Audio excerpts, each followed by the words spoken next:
Thank you very much. Good morning, everyone. I'd like to call the meeting to order and acknowledge that we're in Treaty 1 territory, the home and traditional lands of the Anishinaabe, Innu, and Dakota peoples, and in the national homeland of the Red River Métis. Our drinking water comes from Shoal Lake 40 First Nation in Treaty 3 territory. My name is Lynn Nesbitt, and I'm chairing this morning's panel. Joining me on the panel are Gisela Rempel, who is sitting in the boardroom today, and Linda Schultz via Zoom. Our assessor is Sharon Tang, and our administrative personnel is Zachary Mohan. We'll be hearing applications for revision of the assessment roll in accordance with the Municipal Assessment Act. The matters for which revision is requested have been described in each application, and we will limit discussion to those matters. The statements that are made at this hearing are sworn testimony, and anyone speaking to the matters must be sworn in. Be advised that comparisons of assessments of properties are not considered evidence of market value by the Board of Revision. The Board of Revision is appointed annually by Council and is independent of it and the City Administration. It makes its decisions on the basis of the evidence provided at this hearing and issues a written order that will be mailed to all parties as soon as possible. Please note that the Board's decision with respect to an application may be appealed to the Manitoba Municipal Board if the matter pertains to assessed value or classification, or to the Court of King's Bench if the matters pertain to the application of exemptions from taxation. Should you wish to appeal, information on how to do so will be included with the Board's order. With respect to the hearing process, I will confirm the points of appeal with your property to be addressed with each applicant following the swearing in. We will then have the assessor's testimony, followed by questions that the applicant may have, and then the applicant's testimony followed by questions. Each side will have an opportunity to summarize if they wish.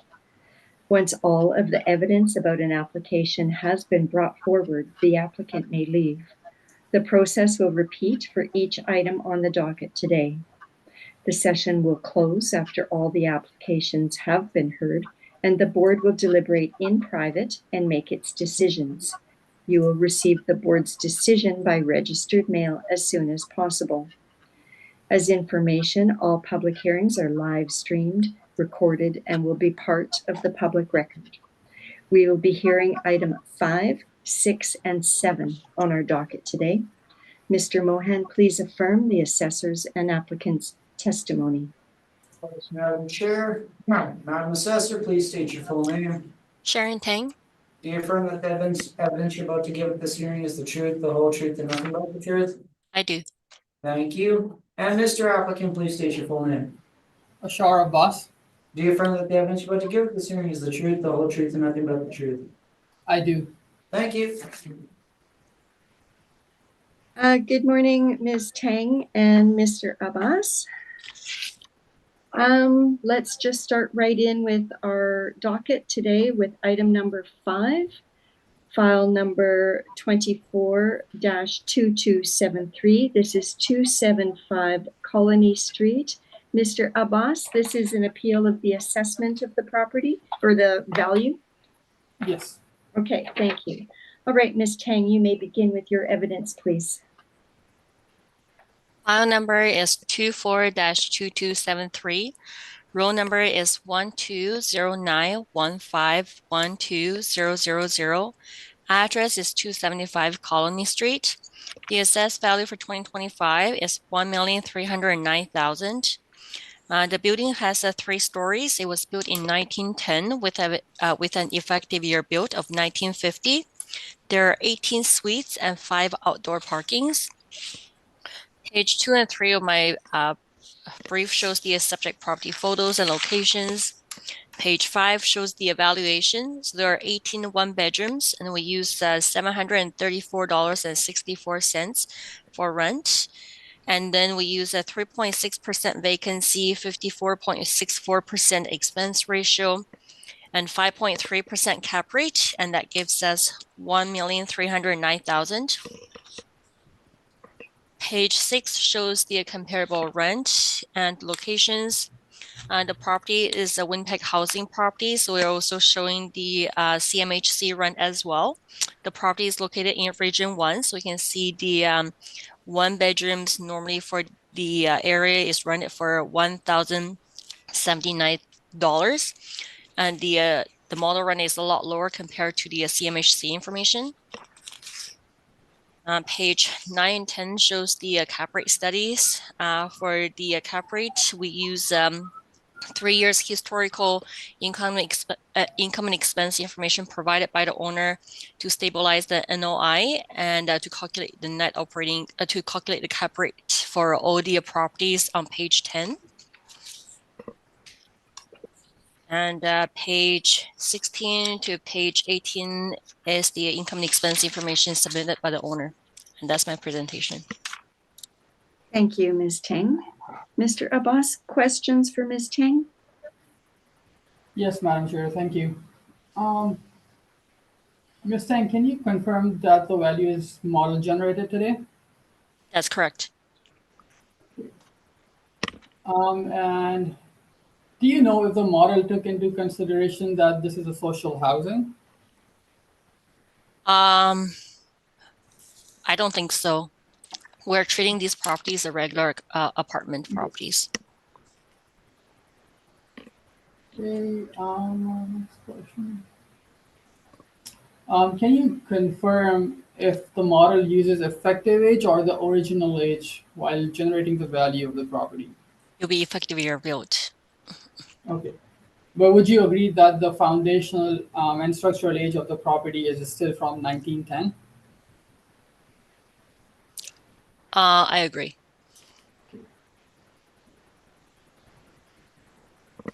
Okay, and would you agree that the main purpose of social housing properties is to provide shelter and a place to live for low-income groups or tenants and do not generate profit? I agree. Keeping that in mind, would you agree that these apartments are not built to market standards, rather would have modest or bare minimum finishes?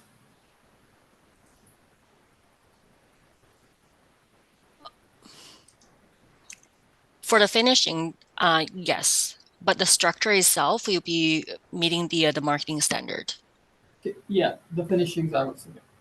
Yeah. Thank you. And then you said this property has 5 parking stalls. I'm looking at your briefs, page number 16. I don't see 5 stalls being reported on the INE submission. Sometimes the owners don't enter that information for the parking for the number of stalls. The information was probably entered at the time when the building was first constructed, so we have the information available in our system. But if the owner decide not to enter the information on the income and expense information, that's pretty normal. Okay. But would you agree that if they would have parking, they would be showing the parking revenue separately on their income statement that you have provided on page 17? I don't review their income and expense information just because the property is a social housing. And so we use the market information to determine the market rent and the expenses. Okay. Yay.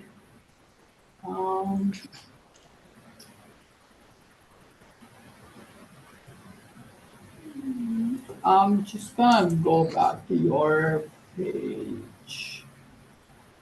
I'm just gonna go on your page 6 where you have provided your rent comps. For your rent comp 1 and comp 4, would you agree that these properties were originally built in 1960, whereas our subject was built in 1910? Yeah, but we're comparing the effective year built. So when the effective year built is changed to 1950, we're comparing with something that's similar in the range. But would you not agree that a property that was built in 1910, originally built in 1910, would differ than a property that is originally built in 1960, regardless of the effective age?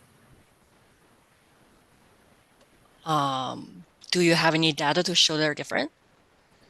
I don't have any data right now in my evidence submitted, but I mean, if you look at the pictures of the two properties, you would see visible differences.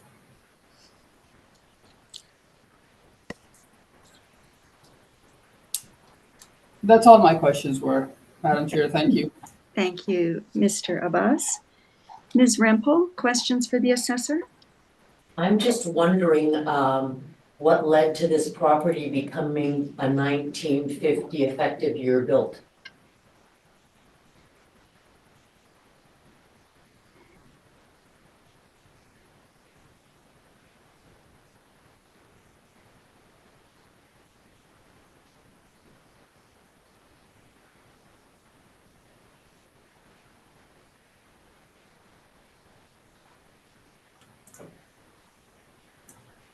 So it looks like there was an inspection done by our department in 2004.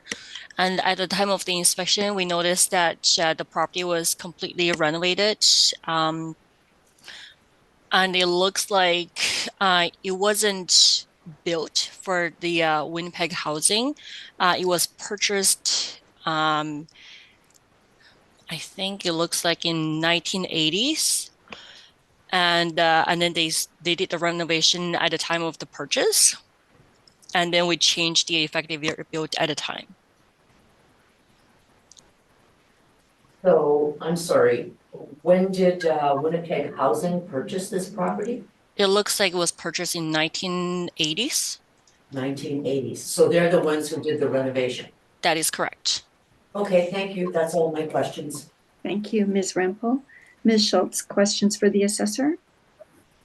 Just further clarification on that. So you said Winnipeg Housing bought it in 1980, did the renovations in 2004? Sorry, no, it wasn't. It wasn't renovated in 2004. It was renovated after they bought it, but we did the inspection in 2004 Okay, because there was a inspection. permit. Yeah. Okay, and has it always been then since they've owned it for Yeah. Winnipeg Housing? So it's always been social housing? Yeah, since then. Yeah, that's correct. Okay. And the expenses are model driven, correct? That's correct. No further questions. Thank you. Thank you. Ms. Tang, does your expense ratio take into account that it is social housing, or is this just similar to every other, like treated in the same manner as other apartments?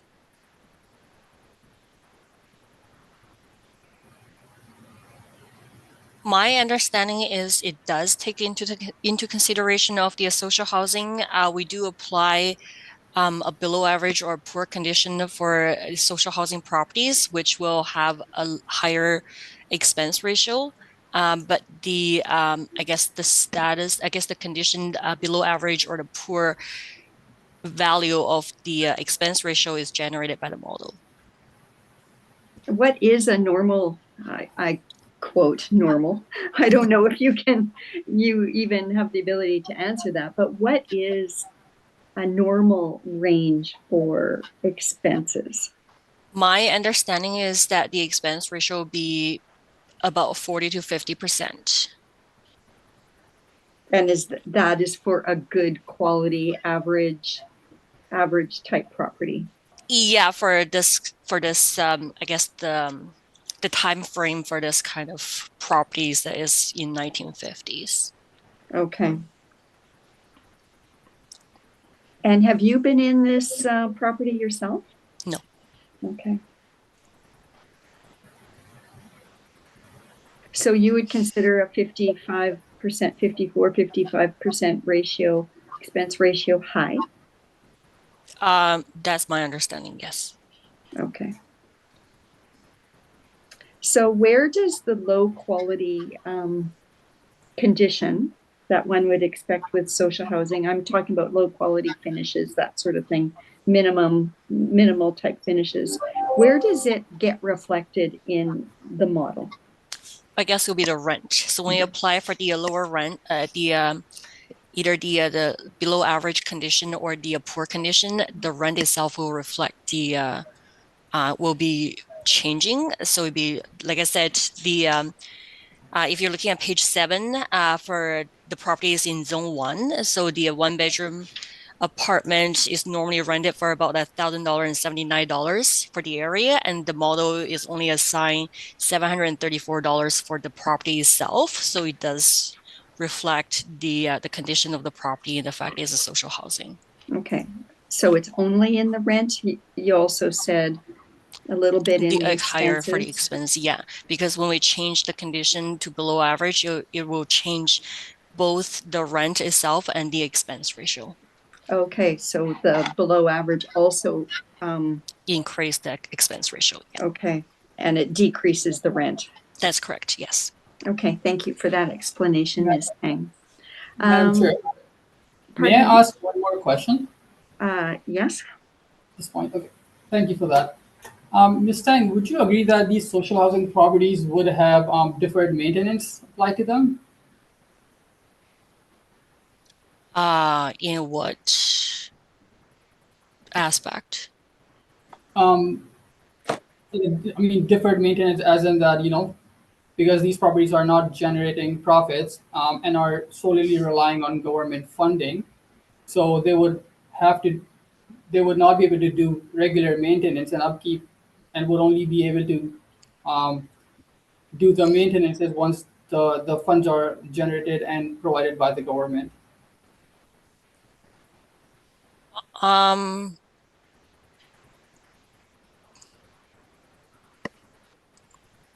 I guess they would defer the maintenance whenever there is possible. But I think it would also be similar to every other regular apartments as well.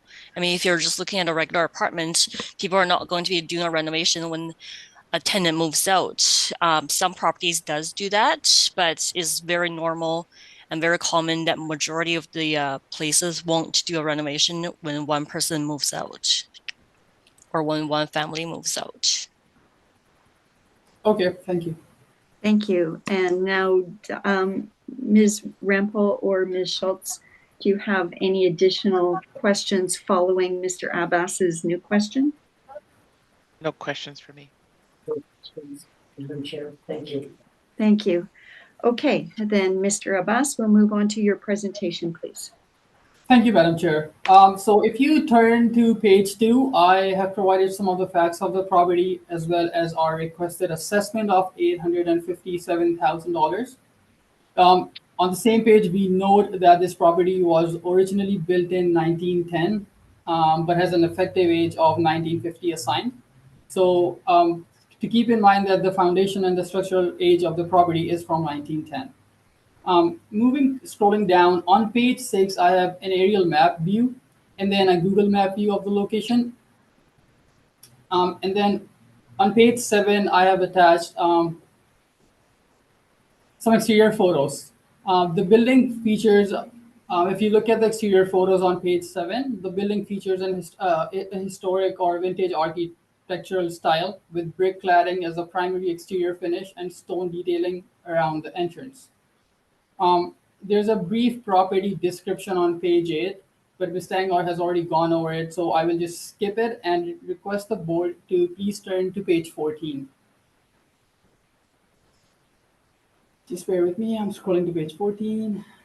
So on page 14, we are not disputing the income or the vacancy allowance as this property operates on a rent geared to income basis.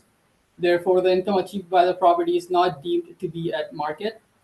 Regarding expense allowance, we are disputing assessor's expense allowance of 83,582 and have applied an expense allowance of $99,340 or 65%. The actual expenses, if you would look at the 3-year INEs, the actual expenses exceeds an expense ratio of 70% due to the nature of the building it is operating as, but we have capped the expenses at 65%. Madam Chair, I would also like to highlight that actual expenses for these properties are often quite high. These properties are designed not to align with market standards, but rather to fulfill a specific mandate of housing as many people as possible. As a result, the construction and the finishing levels are usually quite basic, with features such as air conditioning often absent, as in our property's case. Um, Also to mention that repairs and maintenances are rare and usually limited to addressing significant structural issues like problems with the building's structures, roof leaks, or balconies if there are.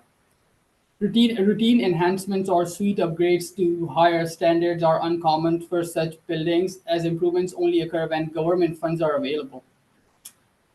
In 2017, it was reported in one of the articles that Manitoba Housing had approximately 500 million in deferred maintenance, and the government at the time allocated was only able to allocate 31.2 million for repairs and upgrades, which was clearly insufficient. This funding gap plays a critical role in the valuation of these properties. And just to back what I've just mentioned over here, I would request the board if they can turn to page number 48.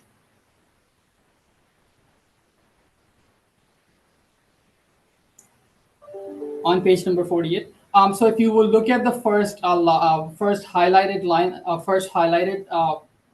part of the line, it says that due to the 500 million in deferred maintenance costs our government inherited, we want to make smart decisions and ensure our limited housing resources are invested strategically to meet Manitobans' needs. And then if you scroll down on page 50, I'm sorry, on the next page, on page 49, the last two lines, it says that the provincial government announced it will spend 31.2 million to this year to improve social housing units available to local Manitobans. Further to that, on page 51, the third paragraph, it says, the third paragraph, I'm just going to quote it. It says, today's announcements of a 31 million investment is a drop in the bucket compared to what is actually needed to maintain the existing stock of Manitoba housing units. So this just tells us how many about the deferred maintenances these properties are facing. Now I would just scroll back up. Give me one quick second, and I will talk about our cap rate table and our cap rate study. If you just bear with me. So now I will be referring to page number 19 for our cap rate chart. And I'm going to also go over our cap rate study. So in a high level, the attached cap rate study that we have submitted contains figures which outlines the macroeconomic factors such as borrowing costs heading into the valuation date of April 1, 2023. Our cap rate includes 5 sales and their calculations. That's on page 12 of the study. The sales range is between 5.42 to 7.11. So the range for buildings built between or buildings that were built pre-1946 would be 6.10 to 6.60. But we do consider the effective age of 1950 applied to this property. And we are starting this property with a base cap rate at 5.75%. I would just like to highlight a minor error over here that on our first line of the table, it says age of 1915, but the property was actually built in 1910. So we start our cap rate at 5.75%, and then we do realize and we do mention it on our third line that it's a social housing properties. It does not have any amenities attached to it. It does not have air conditioning. It does not have laundry as per stated on the INEs. It for the durability and quality of income, it's low income tenancy. It's rent geared to income. For a typical social housing properties, we've gone over the expense ratios, expenses, and deferred maintenances. We would consider the condition of this property to be average, below average. Regarding parking, we do not see any parking associated with this property. We're going by what the income and expense mailers address, and according to those mailers, it says that there's no parking attached to these properties. And then we also realize, I'll be very cautious saying that, but we do realize that this property is located in a lower socioeconomic area of the city where it can be. I will just leave it to that it's located in a lower socioeconomic area. And based on these factors, we have applied a premium of 0.50% on our base cap rate of 6.2 and comes to a cap rate of 6.25%. The highlight or the things that I would like to mention that caused it to apply that causes to apply a premium of 0.50% would be that it's a social housing property, the age of the property, and then and the fact that it's rent geared to income and there's no parking. And that would be all from my presentation, Madam Chair. Thank you. Thank you very much. Ms. Tang, questions? Yes. So I'm just wondering, because the property is not social housing, and according to CMHC, a one-bedroom apartment in the Fort Rogue area is rented for $1,079. So if I'm using the CMHC rent to calculate the total, if I'm using the CMHC rent to calculate the total income and applying your $113 and $626 expense on your page 21, that gives me 48.75% expense ratio. The city applies 54.64%. I'm wondering if you have any comparables to show a property has 65% expense ratios. So if you give me up, so I haven't provided any data for the rent comparables. Unfortunately, we don't have the data that the city has, so we wouldn't be able to provide any rent comps. We're going by the actual expense ratios for the property, and then just by the CMHC rents. If a typical CMHC rent would be for this property would be at 900, we would be taking for a social housing property we would be taking somewhere 70 to 80% of that rent because it's a social housing property and it's rent geared to income. But I thought in your cap rate studies, you guys are using the market rent to calculate the cap rate. So I'm just wondering, I guess, why the methodologies are different for the subject property compared to the cap rate studies, and the appraisal methodology states that we're supposed to be using the same methodology for the subject property and the comparables, and that including the cap rate studies. Sorry, would you mind repeating your question? That I didn't pick up your question over here regarding our cap rate study and methodology. So I guess I'm just wondering if for your cap rate studies, my understanding is that Autos is using the market rent because the argument is that the rent that the city uses is not market rent. So when you guys are calculating the cap rate, you guys are using the market rent to calculate the NOI and then to determine the cap rate. I'm just wondering why the same methodology is not being used for the subject property. Well, the subject property is number one. The subject property would be a social housing property. It would not have the same finishes typically that a market apartment would have. So we have to take those things into consideration as well.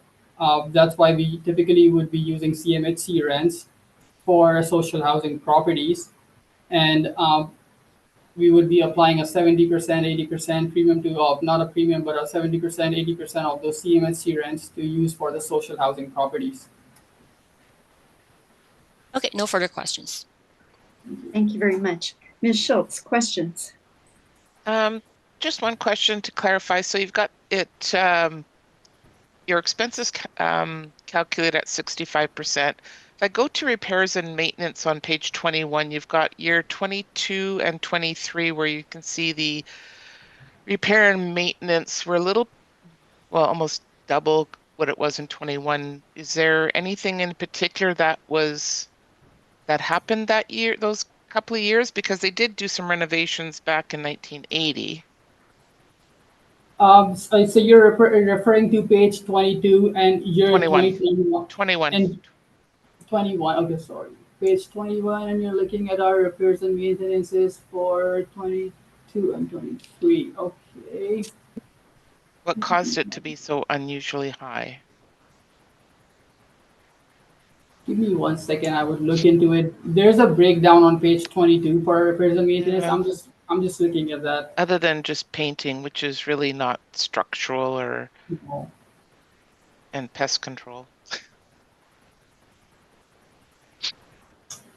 Uh, So it's I not do like they had remember- roof repairs or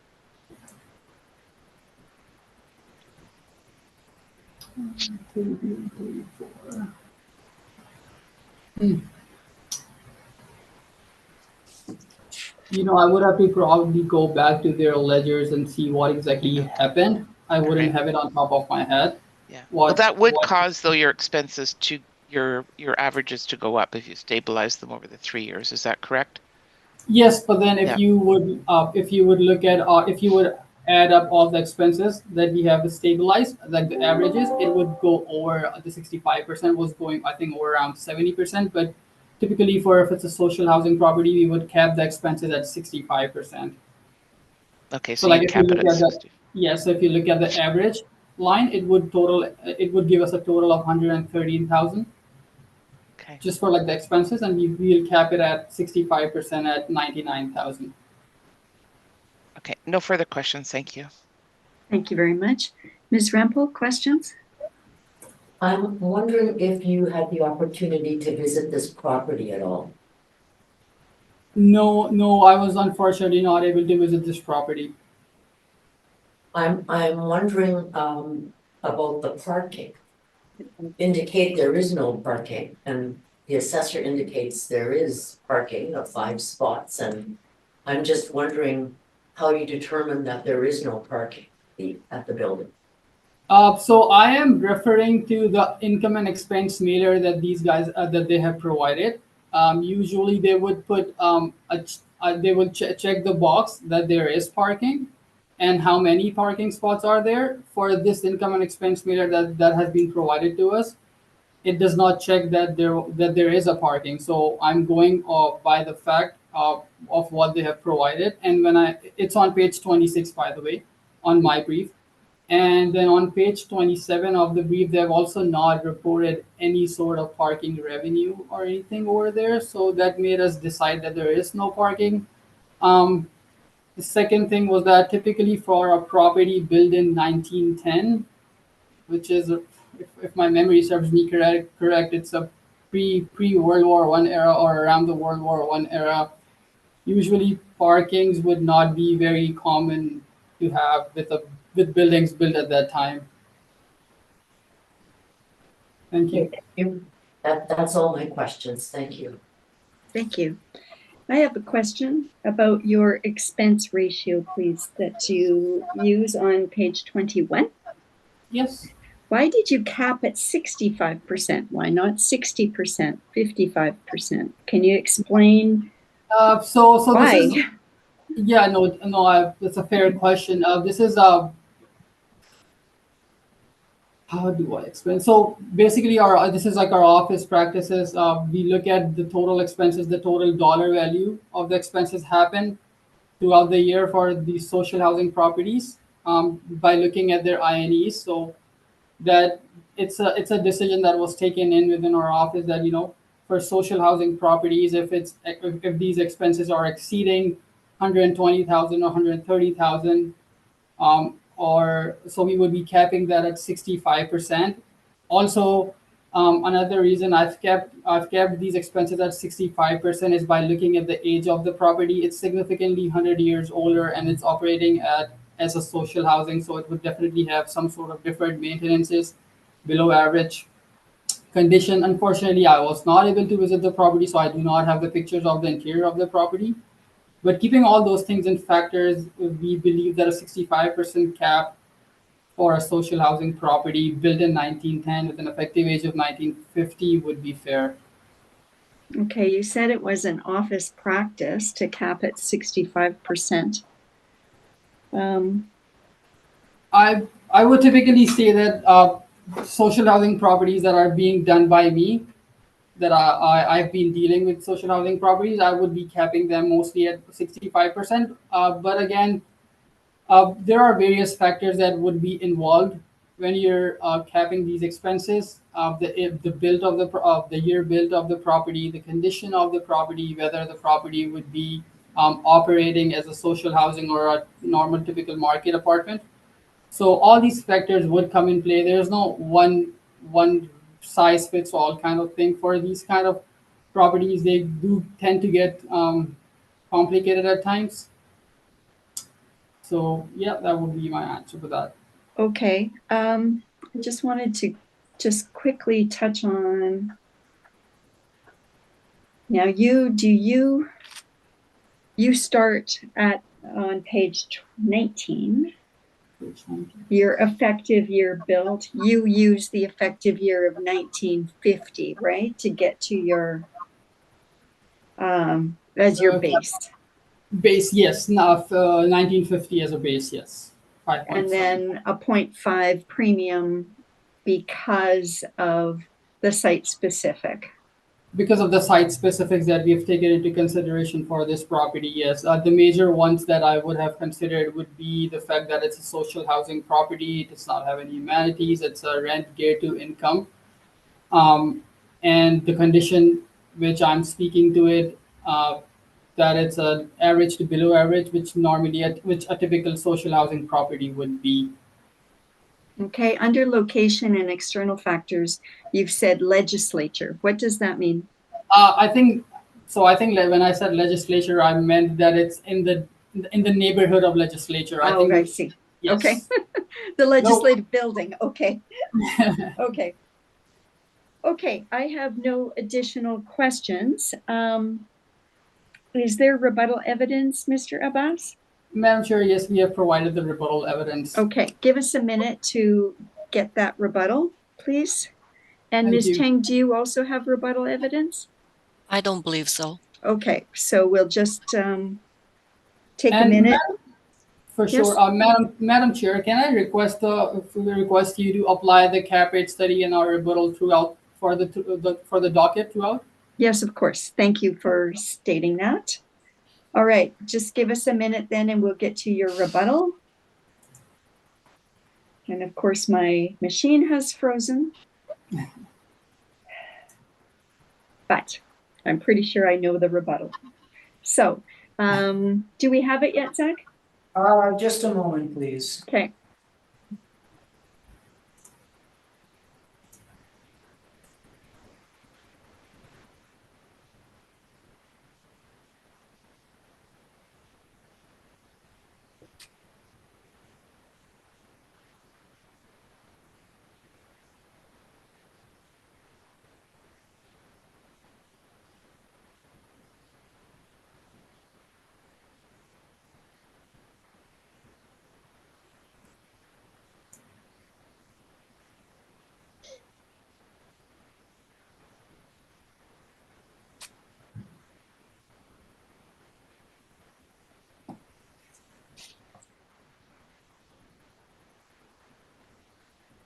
Okay, it should be available in the SharePoint and it should be available for you as well. Looks like it's right underneath the cap rate study. Okay. I've got it. Just have to refresh. Mine's there. Yep. There you go. Okay. Ms. Chang, you have it? Okay, go ahead, Mr. Abbas. Thank you, Madam Chair. So I know you guys have heard about our rebuttal ample of time, so it will not take too long. I would just point the board's attention to pages 2 and 4. This includes sales from cities ranging from 3.46% to 5.74%. If you look on page 4, we've outlined the two sales, 727 Sargent and 241 Young, which are low and outside of the typical range for a market like City of Winnipeg. So we have also indicated over there that they are likely buying an alternative investment opportunity and not the income in place for those properties. On page 22, it's I'm going to talk about the first sale of 677 Maryland. The city is using the older sale at 2020, and there's a newer sale, and our calculated cap on the newer sale is 7.11%, which is also in our cap rates table. So that will be all from my rebuttal. Thank you. Thank you. Thank you. Ms. Tang, questions on the rebuttal? You're muted. Yeah. Sorry. That's okay. So I'm just scrolling through the rebuttal evidence here.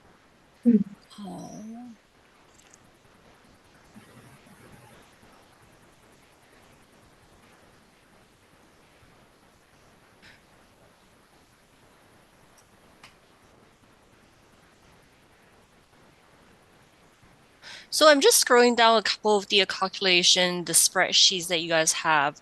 It looks like all the expense ratios are below 50%. I'm just wondering if there's any other documents to support your 65% expense ratio in your calculations for the subject property.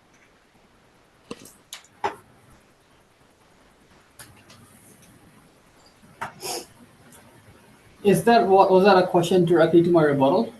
Yes. Oh, sorry. It is presented in your rebuttal evidence, Mr. So again, I would just outline the fact that the property we were discussing today is a social housing property, and the properties that we have presented in the rebuttal would not be a social housing property. So typically, there would be um, higher number of repairs and maintenances associated with a social housing property than a typical market apartment. So you would not see the same expense ratios. I'm for 67.7 Maryland. I'm just wondering, do you have any calculations to show how 7.11% cap rate was determined? If you give me 1 minute.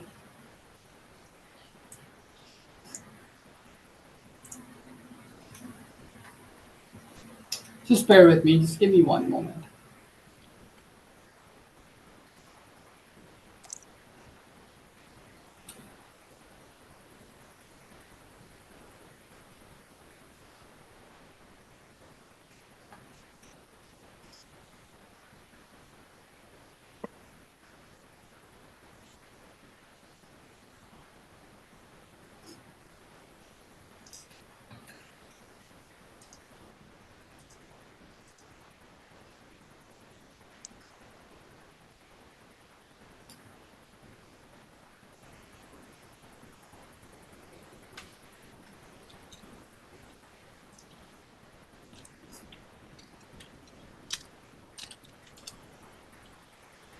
So I am on referring now. I'm referring to my cap rate study. I'm on page 62.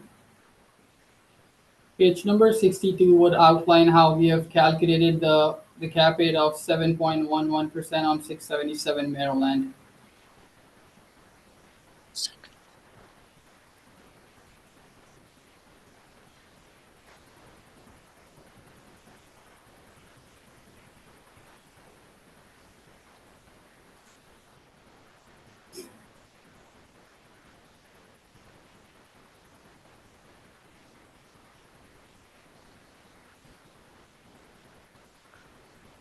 It looks like you're using the 1 year income and expense information as to calculate the net operating income.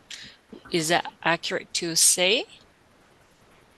Accurate to say that we cannot use 1 year of No, income? no, Is that no. what you're saying? I'm just saying, is it accurate to say that you're only using 1 year income and expense Yes, to determine? Okay, that and is in accurate. your and for the subject property, you're using 3 years. Yes, that is accurate. For this property, we only had 1 year, so we went off that. Yes, that is fair comment. Okay. And I'm just looking. Sorry.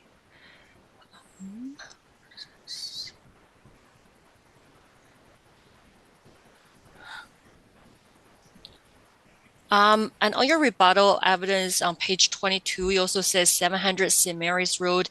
It was purchased with the intent to renovate. I'm wondering, do you know how much the renovation cost after the purchase was completed? Sorry, you said page 22. That's correct.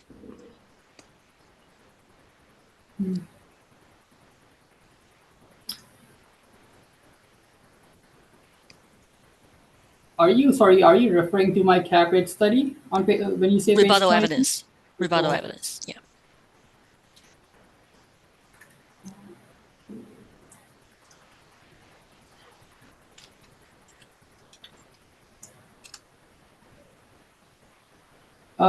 So no, I would not have a quotation or an amount for the renovations. No.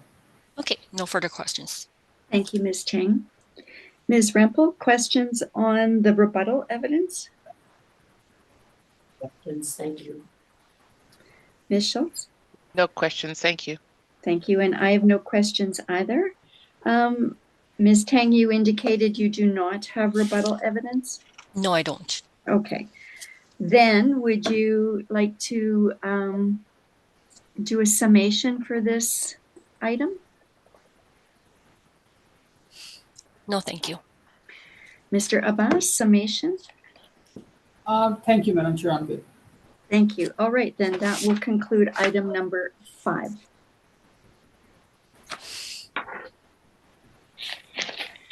Moving along to item number 6. This is file number 24-2996, 510 Maryland Street. And Mr. Abbas, this is an appeal of the assessed value. Yes. Okay, then Ms. Tang, please begin with your evidence. File number is 24-2996. Roll number is 130411490000. Address is 510 Maryland Street. The assessed value for 2025 is $1,335,000. The property is accepting subsidized by the government. So the class and liability is a 40S. The building has 3 stories. It was built in 1914 with the same effective year built. The property has 21 suites and 3 outdoor parkings. And page 2 and 3 of my brief shows the subject property photos and locations. And page 5 shows the evaluation. So there are 7 1-bedrooms, 6 2-bedrooms, and 8 3-bedrooms. And we use a monthly rent of $726.38.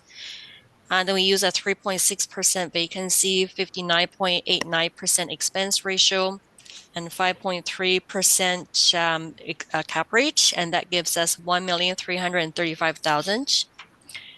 Page 6 and 7 shows the comparable rent and locations, and page 8 and 9 shows the CMHC information. Again, the property is in Region 1, and 10 and 11 is the cap rate studies, and page 17 is the income expense information for the property. And that's my presentation. Thank you, Ms. Tang. Mr. Abbas, questions for the assessor? Yes, Madam Chair. Thank you. Ms. Tang, can you confirm that the value is model generated? That's correct. Thank you. Can you confirm that this is a subsidized housing property? Yes. Because rent geared to income would be rent geared to income? I suppose. Okay.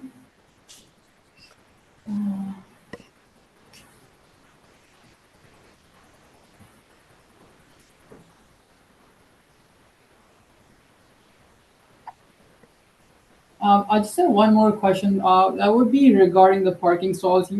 You've said that there are 3 parking stalls for this property. Can you speak to that? Like, do you have any evidence to speak to that? To the 3 stalls? I'm trying to confirm because on our brief we have 2 stalls. So there's again a small discrepancy, but I just wanted to clear that out over here.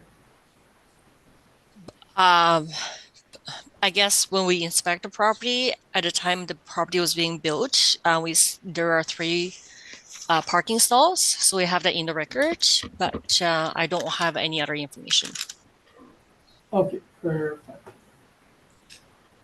Okay, Madam Chair, those were all my new questions. I don't have any further new questions to be added for this property. Thank you very much. Ms. Schultz, do you have questions for the assessor? Have you inspected this property? No, I haven't. We've got an actual effective year of 1914. So to your knowledge, has there been any upgrades or anything done to this property? Not I'm aware of. No further questions, and thank you. Thank you. Ms. Rempel? I have no questions, thank you. Thank you. I was going to ask about the effective year also. So 1914 condition, and that condition, do you have this also as low, poor quality? What is the condition? I would I'm not too sure what we have, but I would assume it might be poor condition just because the rent is a lot lower compared to the regular CMHC information. I mean, if you're looking at the page 8, a regular 3-bedroom apartment for zone 1 will be 1685, and we are a combined average of $726 for rent. So I would assume it's a poor condition. Okay. And your expenses at almost 60%, that would reflect the poor condition as well? That's correct. Okay. But the cap rate again is a model cap rate based on apartment type, apartment properties of this age in this location That's correct. Yes. size. Would the cap rate have anything in there, or would it also take into account condition, or no?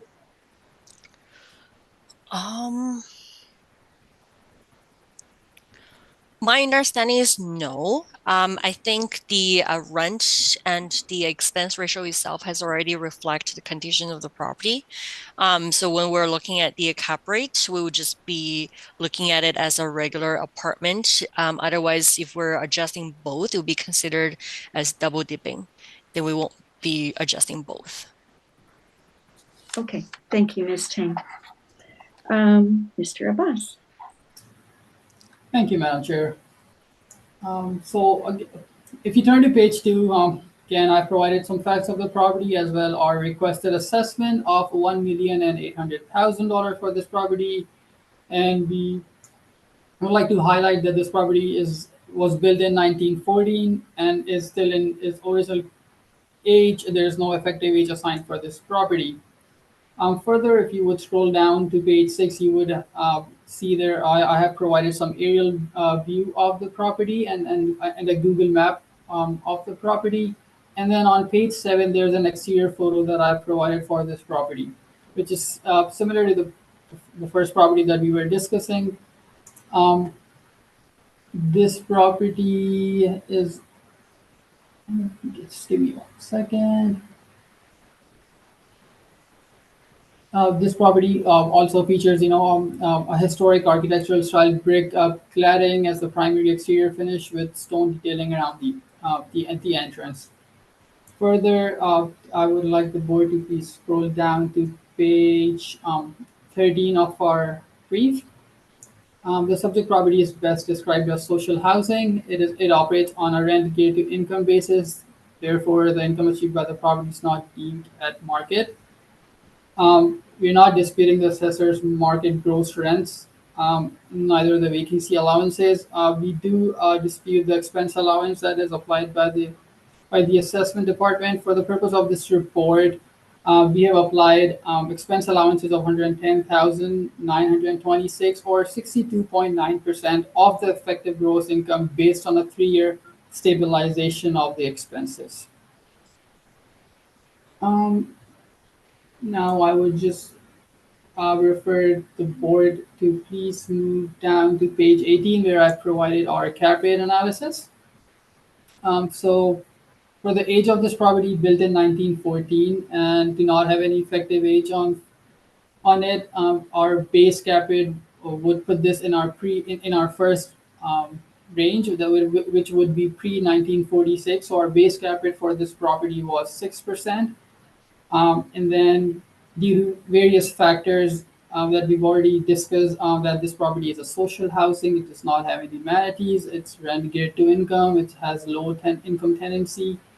Property is considered to be in average, below average condition. For parking, we have only 2 stalls reported. And based on those factors and the fact that it's it's located in West End, which would be considered a lower socioeconomic area, we would be applying a 0.5% premium on this property's base cap rate of 6%, and we will be applying a 6.5% cap rate for this property. Hence, this would give us a value of $1,800,000. And that would be everything from me on this property. Thank you. Thank you very much. Ms. Tang. Sorry, I just want to confirm. So the value you're asking for is 1,800,000. 1,008,000. Oh, 1,800,000. Okay. Sorry if I said 800. Okay. So I'm just wondering, I guess just one question. So for 677 Maryland is just down the street. Even with the 2023 sale price, it still work out to be about let me see here, 48. Sorry, it still work out to be about 68,000 per unit, and 677 Maryland is about 700 square foot per suite, including the common area. The subject property 510 Maryland, including the common area, is about 910 square foot. And with your calculation of 1,008,000, that equals to about 48,000 per unit. So I'm just wondering, the two properties are not far away from each other. How do you justify a 48,000 per unit for a bigger suite versus a 68,000 per suite for a smaller unit? Yeah, for sure. So we would be looking at the year built of this property. I'm not 100% sure. I don't have it on top of my head right now. The age of 677 Maryland. But for 510 Maryland, which a property which has over 100 years of age on the building, with no effective age, no expenditure done now, no capital expenditure done or significant capital expenditure done on this property, and also considering the fact that the property is running as a social housing as a subsidized income, we would be putting it as sorry, you said 48,000 was it coming out per unit? Yeah, so for your asking value, that'll be about 48,000 per unit. Yes, so that's how we would be coming out as a 48,000 per unit for our subject property. Again, we would be looking at site-specific factors for each property, and every property operates differently. So for looking at this property, we think that is a fair and justified number. What do you think is the highest and best use for the subject property? Would be a residential market apartment. A regular market residential apartment instead of social Market housing? apartment, yeah. Okay, so are you aware when we're doing appraisals, we're supposed to be evaluating a property based on its highest and best use, not the Highest and current best use? Yes. Okay, no further questions. Thank you, Ms. Chang.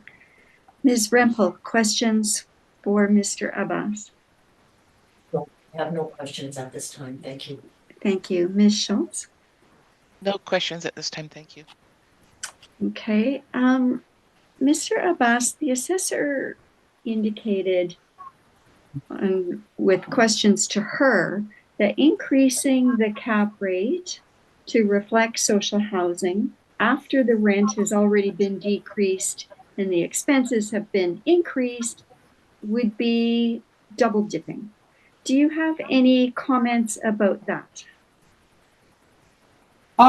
So I would only make, I would say that there are various other factors that would also be needs to take in consideration, that we are using in our cap rate analysis. We have already highlighted those factors in there. But to say that a difference again, we would have to see the difference in rents, in discounted rents, would that be sufficient enough to justify the value of the property? If not, then we would have to take and apply a premium to the cap rate as well. But in this case, it's rent geared to income, and you've accepted that, and you've accepted the property's income. So how do you kind of deal with that?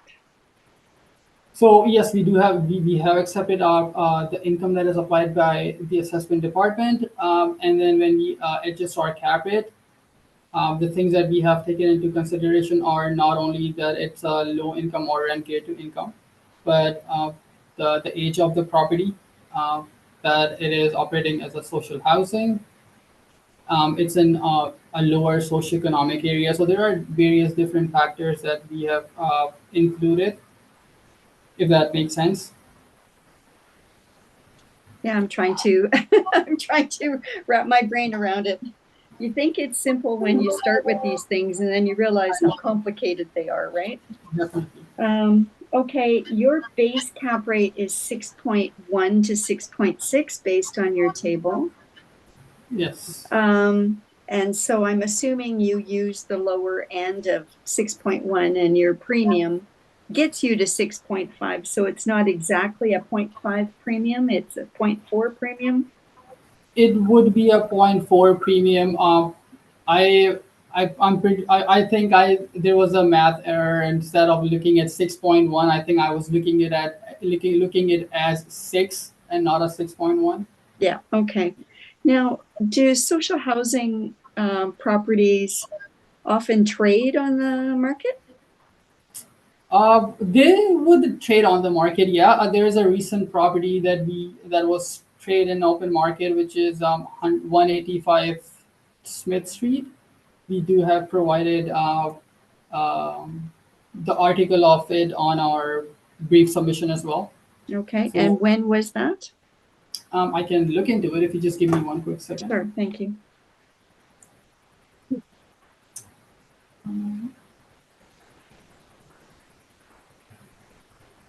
Let's see if there is a sale date on that. I'm not sure there would be a sale date, but give me one quick minute. I will look into that.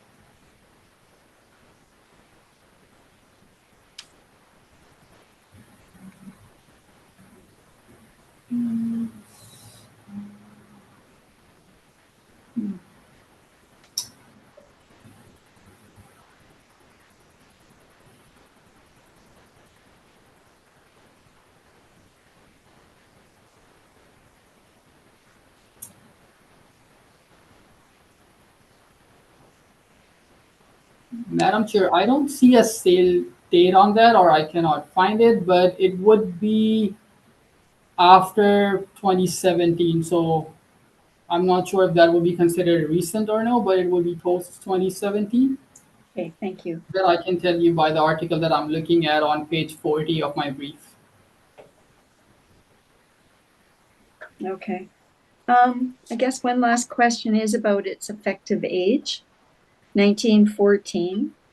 Is it your position that this property has never had any upgrades that No, would increase no, its effective age? no. This would to be honest, I cannot speak to the renovations done or the extent of it, but to of course, a property that was built in 1914 would have gone through some sort of renovations to at least keep up in a habitable condition. But whether the renovations were severe to put an effective age, if there's no effective age, I'm guessing there were no severe or major renovations done to that building. But No. minor renovations, yes, there would have been minor renovations done. I cannot speak confidently to it as I was not able to inspect this property.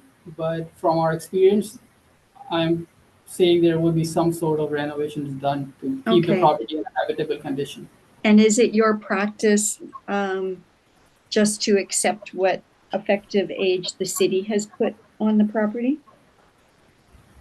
We would typically accept an effective age the city has put unless the effective age, unless we have enough data or pictures from our site visits saying differently. Okay. Okay, thank you very much. And Mr. Abbas, I note that your rebuttal evidence will also apply to this property as well. Thank you. Thank you, Madam Chair. Ms. Chang, summation? Yeah, I guess I just want to point out one thing. That even though the property is being used as a social housing, according to the appraisal theories, we're supposed to be assessing the property based on its highest and best use. So the highest and best use for the subject property is to use as a for-profit apartment. So we have already lowered the rent and increase the expense ratio, so the cap rate shouldn't be adjusted. Also, with the sales down the street at 677 Maryland at 68,000 per suite versus what we have at about 63,000 per suite, I do believe our assessment is supported. Thank you, Ms. Tang. Mr. Abbas? Madam Chair, I'm good, thank you. Thank you very much. Okay, that will conclude item number 6 on our agenda. Does anybody need a quick break, or can we go right to finish our last item before we finish? I'm okay. Okay. Okay, good. Ms. Tang. Okay, Ms. Tang, item number 7, please. This is file number 241300 Hargrave Street. Again, Mr. Abbas, this is an appeal of the assessed value. Yes, ma'am. Okay, thank you. Ms. Tang, you may begin with your evidence, please. File number is 24-1300. Roll number is 120925929100.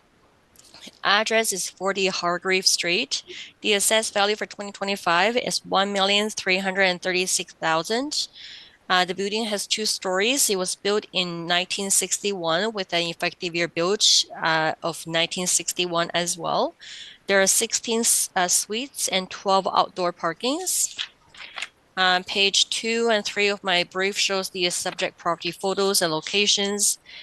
Page 5 shows the evaluation. So there are 10 one-bedrooms and 6 two-bedrooms. We use a monthly rent of $799.27.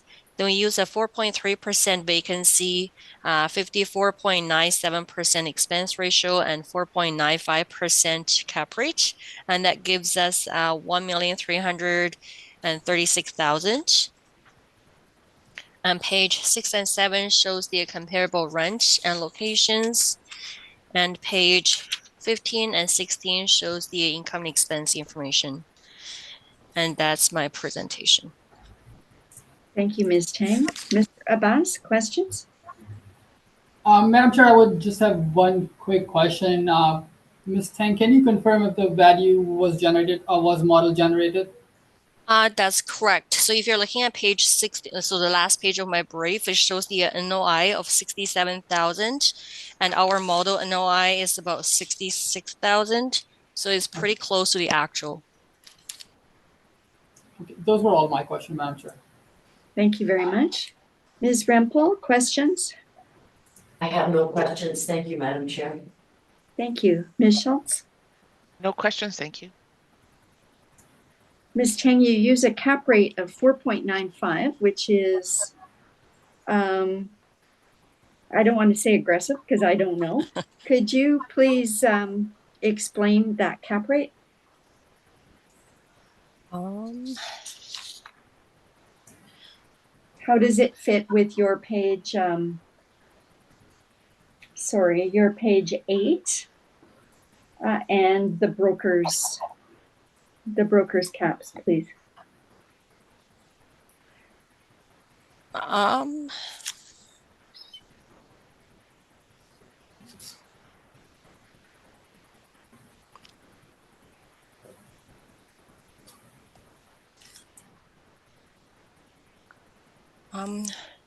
So I guess we do use the 3 years income and expense information to stabilize the NOI. So if we're looking at the 459 Sergeant and I guess let me see here, 203 Bertrand Street, those ones would have a similar cap rate. 2390 McPhillips also has a similar cap rate, and that one has a lot newer effective year built, a lot higher suite mix. But if we're looking at like a lower suite mix, such as the subject property, we would tend to lower the cap rate as well. So those would justify our cap rate. Okay, so it's the lower suite mix that drives the low cap rate? Yeah, so most likely, yes. So if you're even looking at 727 Surgeon compared to 459 Surgeon. 727 Surgeon has 8 suites compared to 459 Surgeon has 11 suites. The 427 Surgeon has a lower cap rate. Okay.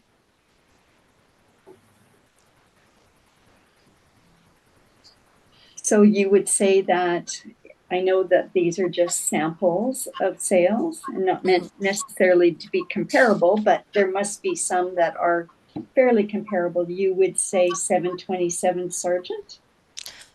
Or would you say 459 Sargent? Yeah, I would consider 459 Surgeon will be pretty compatible. Okay. Thank you, Ms. Tang. Mr. Abbas. Thank you, Madam Chair. So again, if you turn to page 2, I have provided some of the facts of the property as well as our requested assessment of 1,202,000. The original age of the property is 1961 with no effective age on file for this property. If you scroll down to page 6 and on page 7, you would see there are aerial photos attached of the subject property and an exterior photo attached of our subject property. Scrolling further down on page number 13, for the purpose of today's report, we are applying an effective gross rent of 153,771 based on the actual stabilized income achieved by the subject property. And these incomes are inclusive of the vacancies, so therefore we have not applied any additional vacancies to these numbers. For the expense allowance, we are applying an expense allowance of 92,000 or 57.1% of effective gross income. A 2-year stabilization of the expenses have been performed along with the 4-year stabilization of the repairs and expense maintenances, and that can be seen on page 16 of our brief. And we are using a cap rate of 5.75% to come up to a value of 1,202,000. On page 14, on our cap rate table, various factors we are looking at various factors, with age being the primary driver of cap rate for this property. This property is built in 1961, which puts it in the second range of our cap rate table. We are applying a base cap rate of 5.75% for this property, and we have not applied any premium for this property. There are other factors that are mentioned on this table, so I will just quickly go over them. It's a wood frame walk-up, 3-story walk-up building. It does not have any amenities. The condition, I have not inspected this property, but for the age of the property, I would say it's in an average condition. The parking ratio is less than 1. It will be 0.75 stalls per unit. And yes, this gives us a base cap rate of 5.75%, no premium applied, and we come to a value of 1,202,000 base of that. Thank you, Madam Chair. Thank you, Mr. Abbas. Ms. Tang, questions? No questions. Thank you. Ms. Schultz? No questions, thank you. Thank you. Ms. Rempel? Questions, thank you. Thank you. Sorry, I have a question. Page 14. Page This is 14. your cap rate tables. One thing that struck me about this property is its location. Its location is on Hargrave between Assiniboine and Broadway. Do you consider that a good location? I would say it would be an average location, not below average location. So in my experience, I've worked on one of the buildings on that street, so I'm familiar with that strip of Hargrave. I would say it's an average location compared to the properties that we have dealt with in this docket. So that's why we've not applied any premium for this property based on the location. So That's my opinion. yes, of course. What about the desirability of living downtown, being able to live, work, play downtown, all that stuff, walkability to office space, like that wouldn't have a bearing? That would definitely have some sort of effect on it, but unfortunately, we don't have the data to back Okay, the evidence if we provide any, so that's why we have not included that over here. okay. Okay, thank you for that. Summation, Ms. Tang. No, thank you. Thank you. Mr. Abbas? No, Madam Chair, thank you, I'm good. Okay, thank you. Then with that, we've heard all items on our agenda and this hearing is now adjourned. Thank you, Ms. Tang, and thank you, Mr. Abbas, for your presentations today. Thank you. Thank you so everyone. much. Have a good day. Thank you. Have a great day. You too. Bye.